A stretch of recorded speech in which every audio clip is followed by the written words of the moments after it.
All right, so today we're diving into the Panasonic Lumix ZS99, Okay. a camera that I know a lot of you are excited about. Yeah. And we're going to be looking at a 2025 review of this camera from LensClear by Leo Liang. Right. He's a photographer and creator of the site. Yes, he is. So even though we're just looking at one source for this deep dive, I think there's a lot to unpack here. I think so too. So get ready to pack your bags and your photography dreams because we're about to zoom in on the Panasonic Lumix VS99. I like that.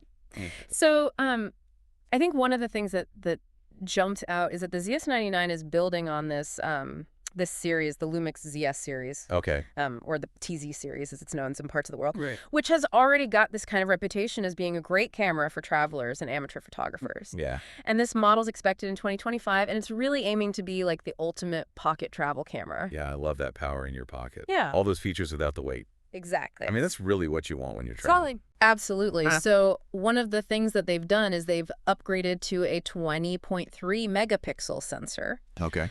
Now, it is still the same size as the previous models. It's a 12.3-inch sensor. Yeah. What they've done is they've redesigned how the pixels are structured and how the information is processed from that sensor. Interesting. So what you should get is better low-light performance Oh, nice. and more detail. Why? So you can imagine, like, you're in a dimly lit cafe in Paris, or you're at a night market in Bangkok. Yes. You know, you want to take a photo and you don't want it to be grainy or blurry. Right. This is gonna help you get those shots. That's amazing. Yeah, That's a game changer for travel photography. absolutely. So, speaking of game changers in travel photography, Sure. we have to talk about that zoom lens. We do. I mean, 30x optical zoom. It's amazing. That's 24 to 720 millimeters Yeah. in a camera this small. It's unheard of, really. It is incredible. It is. So talk to me about how that kind of versatility plays into the travel photography experience. Well, you're going from wide angle, landscape shots. Yeah. So you could be at the Grand Canyon and get that whole vista in. Yeah. All the way to a tight telephoto shot where you can zoom right into the layers of rock. Or you can get a shot of a distant animal Incredible. all in one lens. Yeah. So it really gives you that versatility, and you don't have to carry multiple lenses. So you're traveling light, which is important. That's right. Yeah. Very important. So to handle all this visual information, Yeah. the ZS99 is expected to have the latest Venus engine processor. It is. And I'm not a tech expert, but I know this is a big deal. It is a big deal. So in layman's terms, can you explain why this is so important? Sure. So you can think of it as like the brain of the camera. Okay. If you're at a street market with Yeah. all these amazing colors and textures and you're trying to capture that energy, Yeah. a good processor is going to take all that information and make sure the image comes out clear and accurate. Gotcha. And that's particularly important in challenging situations like low light conditions. So we're not going to get those grainy, blurry photos anymore. Hopefully not. Okay, good. That's the idea. Right.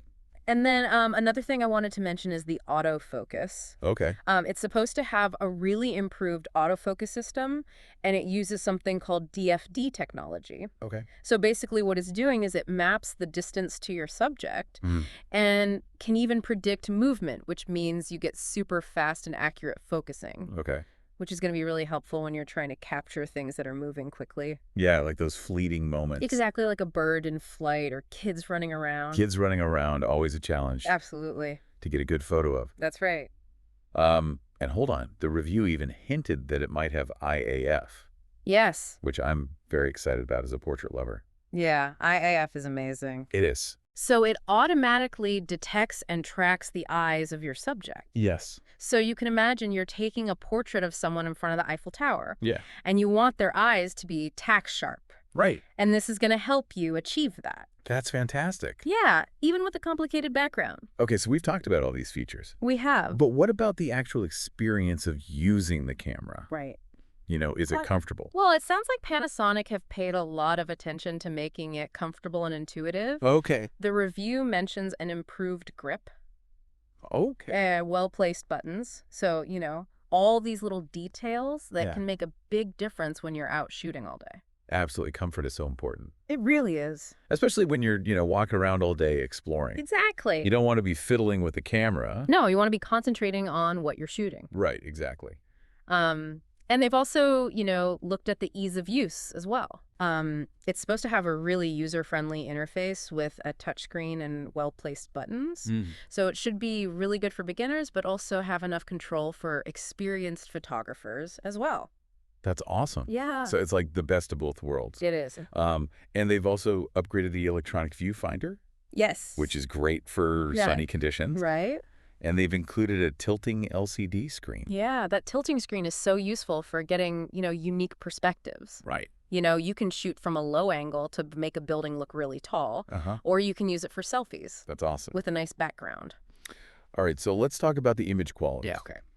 What can we expect from the ZS99 in terms of colors and like the overall vibrancy? So it sounds like it's going to produce really vibrant images. Right. And it's got a wide dynamic range, which means it can capture a lot of detail in the highlights and shadows. So you can imagine you're photographing a sunset. You're going to get those beautiful colors in the sky, but you're also going to see detail in the shadows. That's what you want. Yeah. So it's not going to blow out those highlights. Exactly. Okay, that's awesome. Yeah. But what about low light situations? Right. So that's where the improved ISO performance and noise reduction come in. Okay. So you can bump up the ISO to shoot in low light, and the noise reduction is going to help you avoid getting those grainy photos. Okay. So if you're in a candlelit restaurant and you want to capture that ambiance, right, you should be able to get a nice, clean, well-lit photo. Perfect. That captures the mood without too much noise. That's great. Yeah. And with that 30x zoom, yeah, can we still expect sharp images? So that's where the enhanced optical image stabilization comes in. Okay. So if you're using that zoom right, and you're trying to take a picture of something far away, it's going to help steady the camera to minimize blur. Makes sense. Yeah, so you should still get nice sharp images even at that high zoom range. That's a relief. Yeah, yeah. All right, so we've talked a lot about photos. We have. But what about video? Ah, yes, the video. So the ZS99 is also shaping up to be a bit of a video star. Okay. It can shoot 4K video nice. At both 30 frames per second and 24 frames per second. Okay. So 30 frames per second is going to give you that nice smooth look. Right. And 24 is more like that cinematic look. Gotcha. Wow, 4K video in such a small package. Yeah, it's pretty impressive. That's great. And what's also great is that they've included both a built-in stereo microphone and an external microphone jack. Oh, wow. Which you don't always see in a travel camera. Yeah, you don't. So that's good news for vloggers. Right. And anyone who wants to get really good audio. Yeah, because audio is just as important as video. It is. When you're capturing those travel memories. Absolutely. I also noticed in the review he mentioned time-lapse, recording focus peaking, and zebra patterns. Yeah, I did. So can you kind of break down what those are for people who might not know?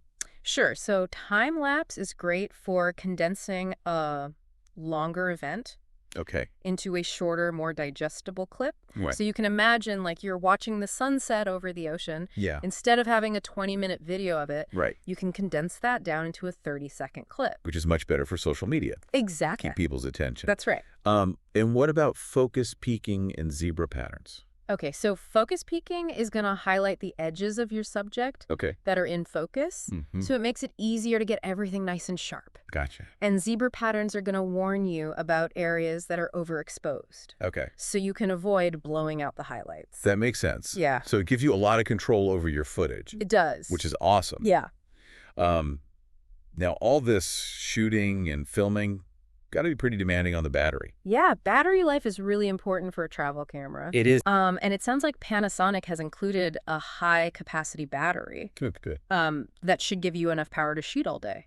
That's what you want. You don't want to be running out of battery. No, especially if you're out in the middle of nowhere. Exactly. And can you charge it on the go? You can. It supports USB charging. Nice. So you can use a power bank. Okay. Or a laptop, or even charge it in your car. That's great. It's so convenient. It is very convenient. And what about durability?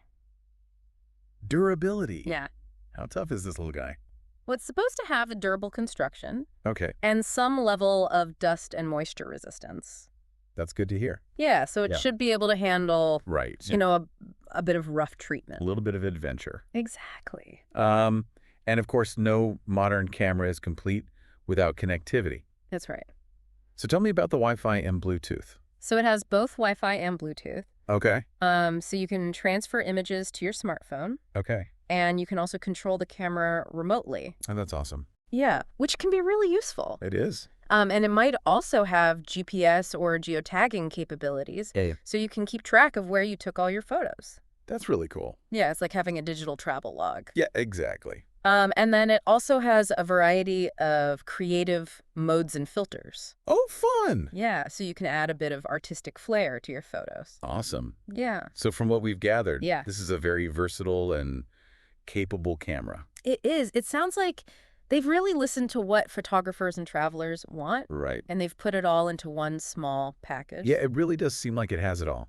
It does. But how do you think the ZS99 will change the way we capture our travel experiences?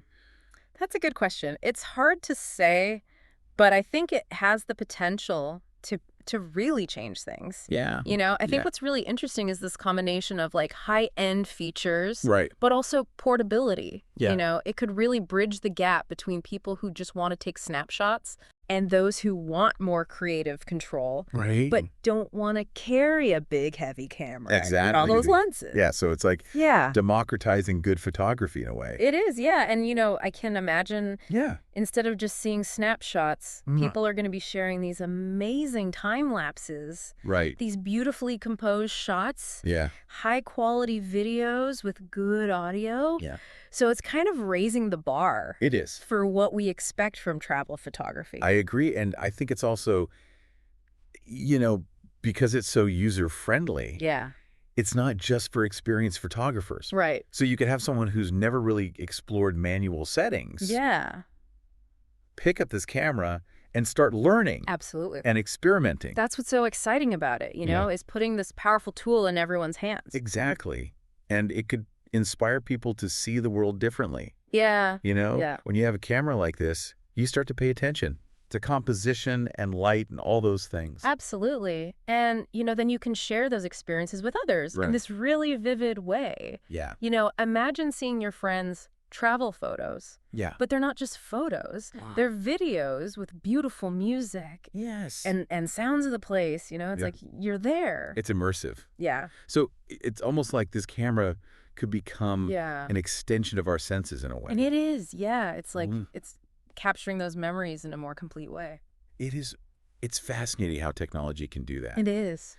It's not just documenting our lives. Yeah. It's changing how we experience them. Absolutely. So we've talked about a lot here. We have. But before we wrap up, I wanted to ask you one final question. Sure. If you could give one piece of advice to someone considering the ZS99 for their next trip, what would it be? Oh, that's a great question. Yeah. I think I would say don't be afraid to experiment. Yeah. You know, this camera seems to offer a really nice balance Right. of automation and Right. creative control. Yeah. So play around with the settings, try different modes, Yeah. and just see what works for you. Most importantly, have fun. Yeah. Capture those travel memories. Yeah. And don't be afraid to go beyond the auto settings. Right. Yeah. Really dive into those manual controls. That's right. Because you might be surprised You might. at what you can achieve. Absolutely. And this seems like the kind of camera that can grow with you It does. as a photographer. Yeah. So. Yeah. All right. Well, that about wraps it up for today's deep dive on the Panasonic Lumix ZS99. Okay. So if you are in the market for a travel camera that's easy to use, Yeah. that can capture stunning photos and videos, Right. and has all those features that we've talked about, Yeah. definitely check out the full review Yeah. over on LensClear. Good idea. And be sure to let us know Yeah. what you think of the ZS99 when it comes out in 2025. Looking forward to it. Until then, happy travels and happy shooting. Okay.